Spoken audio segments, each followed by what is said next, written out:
China's financial development should pay attention to Germany's experience. One, in my opinion, compared to similar works. The Mystery of Finance, a comparative study of the German financial system. One of the prominent features of research is its consistent problem-oriented approach. These problems are not conceptualized doctrines, but institutional issues that have repeatedly emerged in China's financial reform and development process for over 40 or even 70 years, but have not yet been resolved. Undoubtedly, these issues are the difficulties, in points, and obstacles that China's financial development will face in the future. They are the difficulties that we need to overcome through further deepening reforms. The problem-oriented approach serves as the main theme in the entire book, with 1 chant and 3 sighs. In the highly informative preface, these questions are first collected under the title of German Financial Impression. The exhibition and preliminary sorting have played a role in guiding the entire book. In the following chapter the theme reappears as a striking German financial puzzle. This emerging perspective is mainly based on Germany itself. It summarizes the main characteristics of German financial development since the end of World War I and the practice and theoretical overview of the Western mainstream developed economies led by the United States and Britain. Comparative analysis was conducted.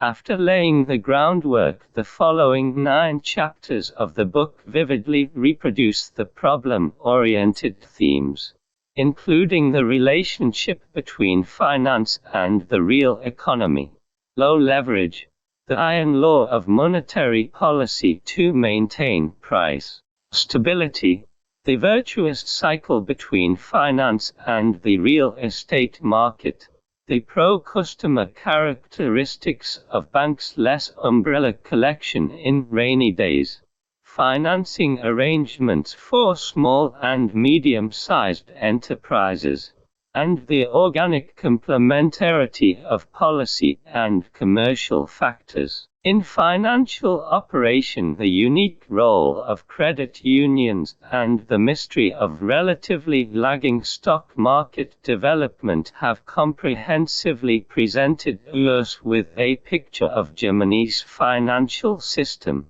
monetary and financial policies, and even macroeconomic policies.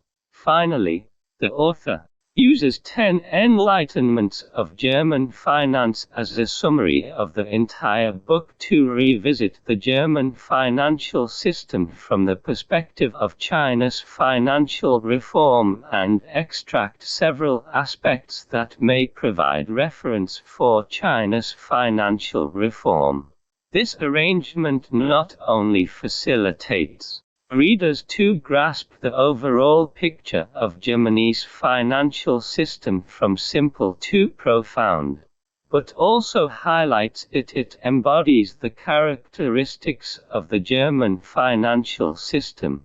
In terms of the layout of the monograph, this book is clearly successful to taking China's issues as a driving force to study German finance. Of course, the aim is to obtain insights from this study reference. I think this is another noteworthy aspect of the book. As is well known, China's financial reform and development have always been accompanied by learning from developed economies process. In my memory, the first person to enter the vision of reform designers was Hong Kong, China. Its main experience was that under market economy conditions banks are more than rice shops. So a worthy of large banks mainly savings offices and other financial institutions, emerged in the mainland.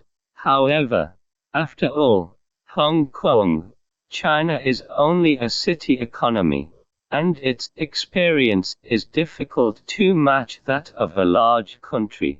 Therefore, the perspective of learning naturally shifted to our neighboring country, Japan, which is just a strip of water. As a result, there was the promotion of large institutions, professional banking systems, integration of industry and finance, and host banking systems in the 1980s.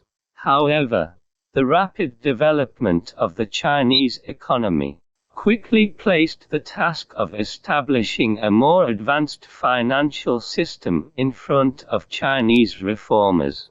This more advanced financial system should not only continue to provide long-term financial support for the large-scale industrialization process but also provide assistance for improving the capital structure of Chinese enterprises, and also provide incentives for future-oriented but risky entrepreneurial capital. So the focus of learning ultimately fell on the most developed financial industry in the United States.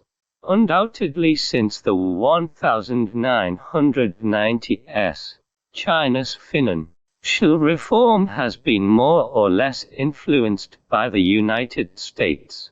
Whether it is the establishment of a capital market main board, a small and medium-sized board market, a growth enterprise board market, or the establishment of real investment banks, as well as the design of governance mechanisms for financial institutions. However, it is regrettable that over the past 20 years, China's financial system has indeed introduced many beauties. However, some of the institutional arrangements that we most hope to introduce into China, including developing multi-level capital markets, increasing the proportion of direct financing, and improving risk investment mechanisms, seem to have not taken root in China. These mechanisms and markets are urgently needed for us, and we repeatedly repeat these demands in financial reform plans.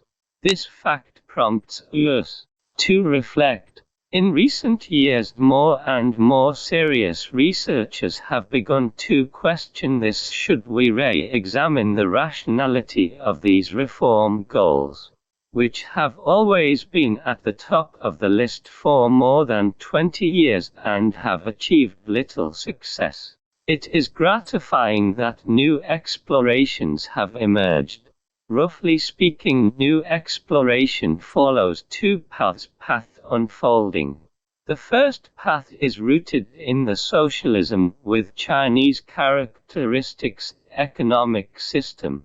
We should think carefully and deeply about the unique system and mechanism of China. What kind of financial system do we need in an Oriental country with unique culture, or what kind of financial system is more suitable for the socialism with Chinese characteristics economic system with Chinese characteristics, which is more conducive to the socialist market economy system gradually becoming mature? The second path is to expand the scope of learning and learning from developed economies. Japan, these market economy countries with other civilized traditions. In my opinion, this book mainly conducts research along the second path. However, due to its clear China problem orientation, it also contains profound implications of the first path. In this sense, The Mystery of Finance, a comparative study of the German financial system, is worth reading for those who are concerned about China's financial reform, monetary and financial policies, and even the development of financial theory. It is particularly worth pointing out that this comparative study also has commendable methodological aspects. The Mystery of Finance, a comparative study of the German financial system, unlike some previous works that focus on comparative analysis, aims to uncover deeper institutional conditions that enable these institutional arrangements or practices to generate, develop, and stabilize their effects, rather than proclaiming certain doctrines or best practices. It explores the institutional arrangements or practices of Germany that the author believes are worth learning from. After putting in so much effort into organic anatomy, the author actually further tells readers what German experience we can learn and what we need to create certain prerequisites to learn and implement, which we can expect but cannot achieve. I believe that starting from the concept of dissecting the body and using this analysis as a foundation, we can avoid falling into the dilemma of calling for more than 20 years of vigorous development of direct financing with little effect, of course due to the same reasons. After reading this book, I further strengthened my desire to learn something from Germany.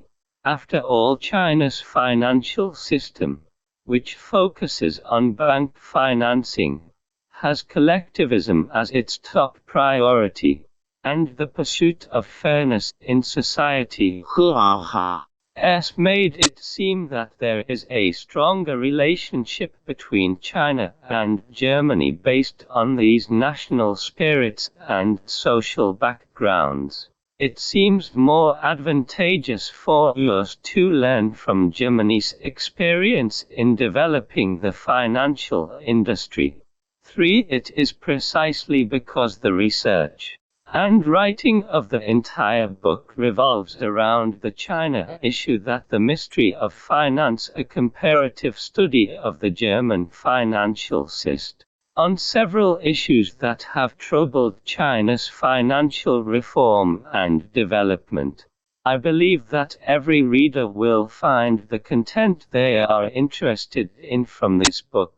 I have a strong interest in financial services for the real economy and the real estate financial market. About financial services for the real economy in recent years, finance should serve the real economy has become almost all financial documents and conferences in China, opinions, articles, and media maxims. Unfortunately, so far this proposition has clearly not been well implemented. Otherwise it would not have always dominated the forefront of China's financial development and reform tasks for several years. As a monograph on financial issues, this book naturally does not lack exploration of this issue. As I pointed out a few years ago, the proposition of financial services for the real economy does not as simple and clear as it appears at first glance. After a little investigation, it can be found that it is quite difficult to explain the principles clearly. The problem is that in most people's perception, the so-called financial services real economy refers to providing funds for the production and investment activities of enterprises. With this understanding, if a company's financing needs are not met, financial institutions can easily be described as not serving the real economy. However, as long as one is not biased and has normal judgment, people will not agree with this discriminant methods. Everyone knows that there is a difference between the advantages and disadvantages of enterprises. Normal economic development is precisely a process of continuous survival of the fittest for enterprises. Obviously. Why? If funds are provided to enterprises destined to be eliminated by economic development without discrimination, the financial sector will definitely bear the responsibility for dereliction of duty. Throughout the world, this issue is quite common. So we see that in order to find a universally accepted standard between should be supported and should not be supported, national authorities and even the World Bank have put in great effort. The most typical effort is to compile various types of loan rejection rates, which correspond to lending rates used to draw reasonable boundaries for the lending behavior of the financial sector. However, in practice, even if the index is carefully compiled and various influencing factors are considered comprehensively, it is always difficult to find consensus between borrowers and lenders when evaluating the behavior of the financial sector. As a researcher, I really did trapped in such a predicament. That was at the end of 1999 when the Asian financial crisis was raging. Affected by the crisis, the domestic economy has sharply declined, and many excellent customers have sharply decreased. Many enterprises have been suspended, cut off, or even withdrawn from loans by banks. In this situation, the monetary authorities naturally become targets of criticism in various meetings discussing the economic situation. As a professional and responsible macroeconomic regulatory agency, the central bank has always adhered to its stance of strict prevention of financial risks, but urgently finds it difficult to find strong arguments to refute the fierce accusations from all parties. In this situation, the central bank entrusted us with the task to develop China's effective credit demand index, hoping to accurately identify enterprises that truly need credit support and can produce products that are needed by society rather than surplus through this index. In order to prevent loan misallocation to enterprises that do not meet loan conditions. The results of the project can be imagined that we have only conducted a statistical analysis of the number and amount of loans applied for and not obtained by some banks in the past few years, and concluded that the demand for effective credit sharply decreased during the economic downturn and the demand for effective credit gradually increased during the economic upward phase. In fact, this iron is at best better than nothing. Obviously, it is necessary to have a closer understanding of the effectiveness of financial services for the real economy and gain recognition from all parties. We still need to find a new way to depict the same. More and more researchers believe that analyzing financial functions may guide us out of difficulties.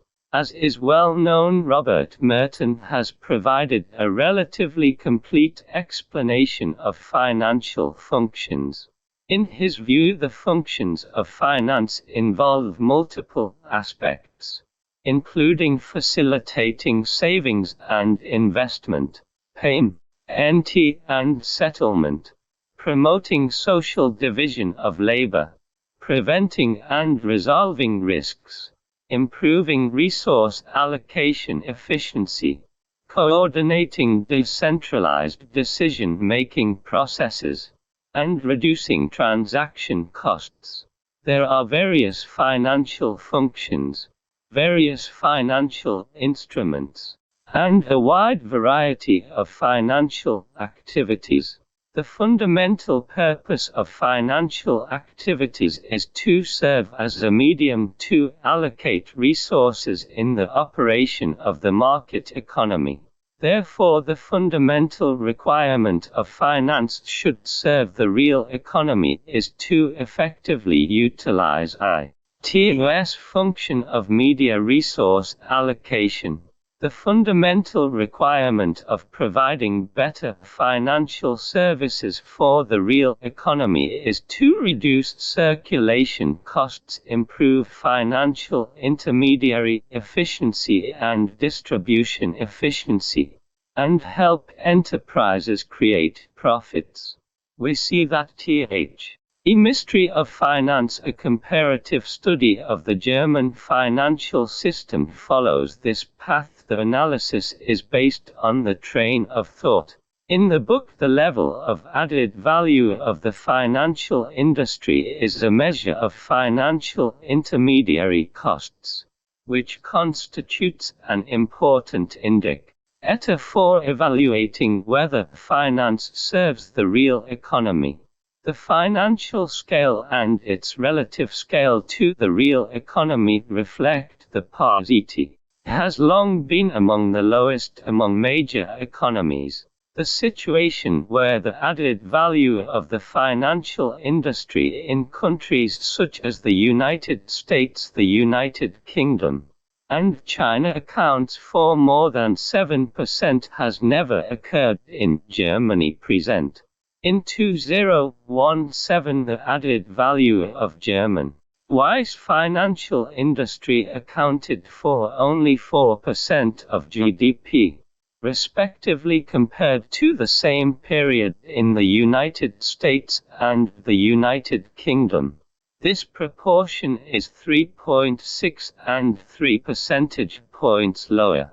In 2019, the proportion further decreased to 3.9%. The analysis in the book is very important because it clarifies the relationship between finance and the real economy, and proposes that the finance department is a department that does not engage in material production.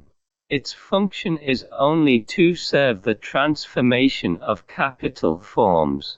Therefore, the cost of maintaining this department constitutes the pure circulation cost of social production. Obviously, the lower the cost, the better. It is also evident that the lower the cost of this department, the better. After discussing the financial side of financial services for the real economy, we also need to discuss the enterprises of this proposition side. We see that the topic of whether finance serves the real economy in Germany seems to be less hyped than we do here. When we think carefully, in developed economies this issue is far from being as frequently on the headlines and sometimes even attracting high-level attention as we do here. The fundamental reason is that the development funds of enterprises in developed economies do not rely too heavily on external financing.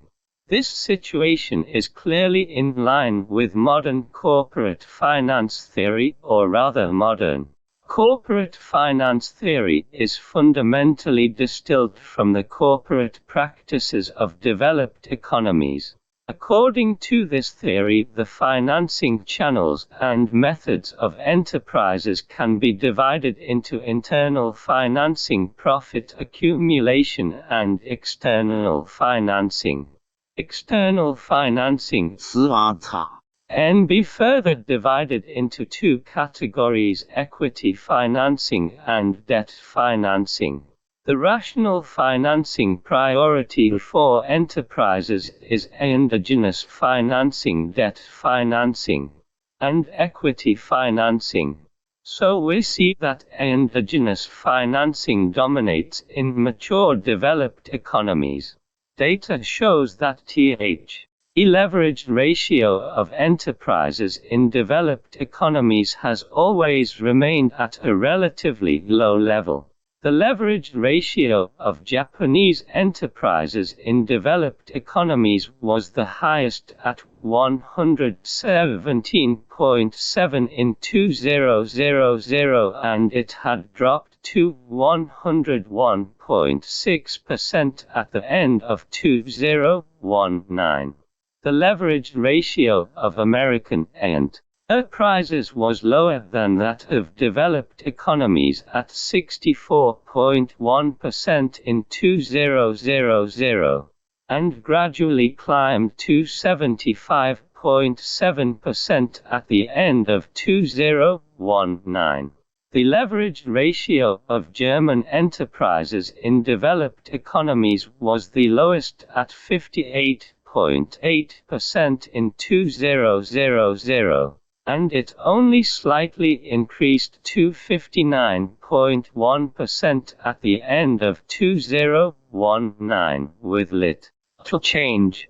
It is obvious that if there is still much gap between China's economic system and developed economies, the financing structure of of course, there are historical reasons for the insufficient capital and high debt and leverage ratios of Chinese enterprises due to, under the traditional system, the main funding for enterprises comes from government grants, and only working capital is provided by banks. At that time, the debt ratio and leverage ratio of the enterprise were both at a very low level. Due to the inclusion of corporate profits in national finance, enterprises generally lack the ability to generate internal financing. After the reform and opening up, due to the extremely difficult national economy, the national finance also fell into the dilemma of two proportions decreasing, where the proportion of fiscal revenue to national income and the proportion of central fiscal revenue to the entire fiscal revenue decreased. In addition, state-owned enterprises faced historic reforms, and relevant departments decided to implement the allocation to loan reform, which means that the financial support for enterprises changed from mainly from fiscal appropriations to mainly bank loans. The debt and leverage ratios of Chinese enterprises immediately skyrocketed at the end of the 20th century due to the heavy debt burden on enterprises. Relevant departments pushed the loan-to-investment reform will convert some loans to enterprises, mainly state-owned enterprises, into investment equity for enterprises, accompanied by the arrangement of debt to equity, in the hope of reducing the debt ratio of enterprises and reducing their debt costs. However, the progress of this reform has not been smooth. The debt ratio, leverage ratio, and debt expenditure of Chinese enterprises have always maintained a relatively high level. In this situation, the channels for internal financing of Chinese enterprises are very poor, and excessive reliance on external financing is inevitable. This pattern makes the contradiction between China's financial and physical sectors more prominent than other countries. In sum, I believe that the financial mystery, a comparative study of the German financial system, is a breakthrough through for China the solution to the dilemma of financial services for the real economy provides a thoughtful and actionable reform approach. This approach can be summarized into two main points. Firstly, to streamline the relationship between the financial sector and the real economy sector with the fundamental direction of reducing financial intermediary costs. Secondly, to strengthen the internal financing capacity of enterprises with the fundamental direction of establishing a modern enterprise system, housing system and housing finance system in most countries. Real estate is a pillar industry of the national economy. Corresponding to the real estate industry, finance also constitutes an important component of the financial system in most countries. It is precisely because the real estate market and the drastic fluctuations in real estate finance occupy such an important position that they strongly affect the operation of a country's macroeconomic system. Since the late 20th century, the distortion of the real estate market and the volatility of the real estate financial market have even become the main factors leading to macroeconomic fluctuations and long-term economic recession in most countries. Japan can be considered a typical example in this regard. The slump in the Japanese real estate market in the 1990s caused the national economy has been in a state of decline, leading to the saying of lost 20 years or even lost 30 years. The situation in the United States might be even more severe. In the 1980s and 1990s, the United States experienced a savings and loan crisis that lasted for more than a decade. According to Chick's estimate, the public and private sectors in the United States paid a total cost of $318 billion to rescue the crisis, which is equivalent to 4.2% of the U.S. GDP in 1995. The shadow of the savings and loan crisis in 2007 has not yet completely faded. The United States again broke out in the real estate financial market in the form of the subprime mortgage crisis, which triggered the financial crisis in the United States, Europe, and even the world. It can be said that the turmoil in the real estate market and real estate finance during the major global economic and financial crises since the 1980s is undoubtedly to blame. However, if there are a few countries that can stand out from this trend, it is Germany. Germany, it may be the only important developed economy that has not been affected by the fluctuations in the real estate market and real estate finance. The real estate market has basically not become the main factor causing economic fluctuations, and the fluctuations in the national economy have not had a significant impact on the real estate market. And there has been no mutual influence or kidnapping between the overall national economy and the real estate market. The reason why Germany stands out among developed economies and even countries and the world can be attributed to analyze both the real estate market and real estate finance. In terms of the real estate market, Germany has long adhered to the principle of renting houses as the main source and purchasing houses as a supplement. As of 2020 in Germany, the self-owned The housing rate was only 43%, while rental housing accounted for 57%. As is well known, only self-owned housing can be hyped in the market, while the property rights and physical properties of rental housing determine that it cannot enter the scope of market hype. Therefore, the national policy of prioritizing rental housing fundamentally weakens the relationship between the real estate market and the financial system, and eliminates the vicious cycle of mutual reinforcement between the two.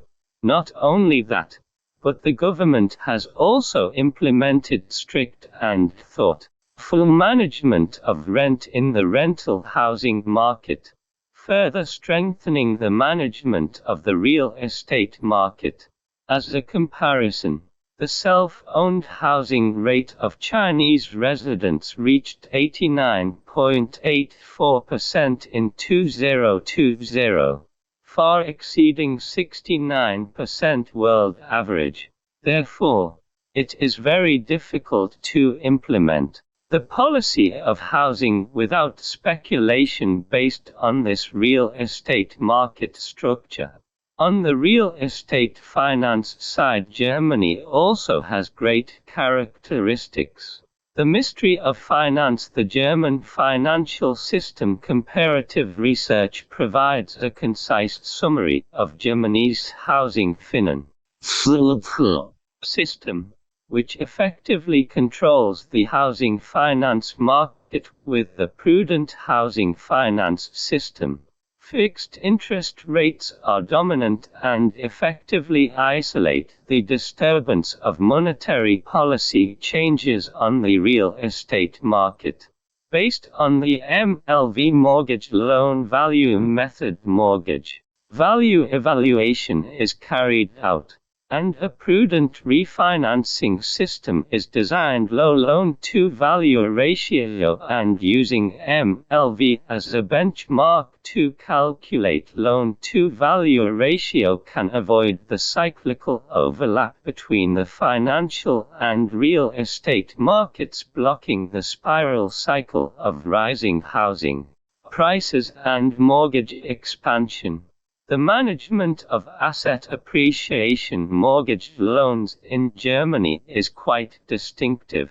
This book even believes that strict management of asset growth mortgage loans has largely blocked the positive feedback relationship between the real estate market and the financial market, preventing the real estate market and real estate finance from becoming the main factors that disrupt the overall economic and financial operation. The so-called asset appreciation mortgage loan refers to a loan that can be based on property appreciation. In the event of property appreciation, increase the amount of mortgage loans or further arrange new loans for the appreciation part. The main forms are additional mortgage remortgage and home equity loan. In practice, due to the existence of leverage in such loans, they are an important channel for transmitting information and amplifying policy effects between the financial system and the real estate market. Managing such loans can effectively prevent resonance between the real estate and financial markets. Although such loans are not prohibited by law and regulation in Germany, the financial system maintains a very cautious attitude when engaging in such loan business. In addition, any institution that wishes to issue Comparative mortgaged bonds must have sufficient collateral, and the collateral used for the issuance of Comparative mortgaged bonds must not exceed 60% of the MLV of the property. This proportion is much lower than Spain, 80%, in Portugal, 75% in Ireland, and other countries. This arrangement has actually played had a role in suppressing the issuance of loans with high loan-to-value ratios. At the same time, Germany's loan-to-value ratio is usually 70%, which is also lower than countries such as the United States, Japan, the United Kingdom, and France. In addition, the German housing loan market uses a housing evaluation price lower than the MLV of the real-time market value when calculating the loan-to-value ratio. This means that the actual loan-to-value ratio in Germany is even lower compared to other countries where the market value of real estate is widely used to calculate the loan-to-value ratio. Obviously, in the field of housing finance, Germany adopts the principle of prudence in the financial industry. In short, it is precisely because of the heavily fortified speculative factors that naturally exist in the real estate market that have been reduced to, as a result, Germany has become the only developed country among all developed countries that has not been affected by the real estate market interference, thus greatly eliminating the inevitable unfair factors in the real estate market. The structure of the real estate finance market in Germany is also worth paying attention to when it comes to real estate finance. Section by 2019 savings banks accounted for 32.1% of housing funds in Germany. Commercial banks accounted for 24.7%. Credit unions accounted for 23.8%. And building societies accounted for 10%. This structure has greatly weakened the commercial color of real estate finance and has played a positive role in curbing the foam in the German real estate market and the real estate financial market. In short, in the real estate system we adhere to the principle of renting housing, and in the real estate financial market, we adhere to the principle of prudence while minimizing the positive feedback effect between the